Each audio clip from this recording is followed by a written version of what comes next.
పెద్ద పెద్ద లిఫ్టులు అవసరం లేదు, బాహుబలి మోటార్లతోటి పని లేదు, లక్షల రూపాయల కరెంటు బిల్లులు కట్టే తిప్పలేదు.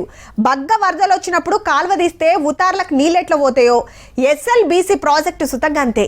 శ్రీశైలం ఎడమ కాల్వ అడుగుకెళ్లి సొరంగం దొవ్వితే ఏ ఖర్చు లేకుండా నల్గొండ పొలాల దూపదీరుతుంది.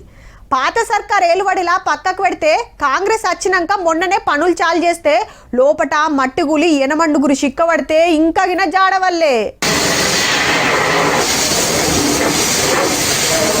బోర్ మిషన్ కట్టింగ్ పనులు ఇంకా నడుస్తున్నాయి. 1500 టన్నుల వజన్ ఉంటదట. మళ్ళా ఇంకో దిక్కు కిందంతా బురద. నిమిషానికి 5000 లీటర్ల ఊటొస్తదట. నీళ్లు తోడేసుడు మట్టి తీసేసుడు మస్తు ఆల్చమైతుంది. షిఫ్టుల మీదకెళ్ళి కొందరిని లోపలికి పంపిస్తాండ్రు సకల జాగ్రత్తలు తీసుకొని. మార్నింగ్ ఒక 75 మంది లోపల ఉన్నారు. ఇప్పుడు అడిషనల్ గా ఒక 40 మంది వెళ్తున్నారు. యాక్ట్ టైం 100 మంది అక్కడ పనిచేస్తుంటారు. 700 మీటర్లు ఇప్పుడు ప్రెజెంట్ గా చేయడం జరిగింది. ఇంకా ఉంది చేసేది, చేస్తాం. 7 రోజులైనా లోపటున్న ఎనమండుగురు ఎట్లున్నారో గింతగిన తెలుస్తలేదు.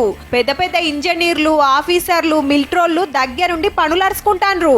చిక్కబడ్డోళ్లను ఎట్లా బయటికి తీసుకురావాలని వీళ్ళు తండ్లాడుతుంటే ఈ సర్కారోళ్ళకి ఏం చాతనైతలేదు అని బీఆర్ఎస్ పార్టోళ్ళు రాజకీయ రచ్చ మోపు చేసిండ్రు.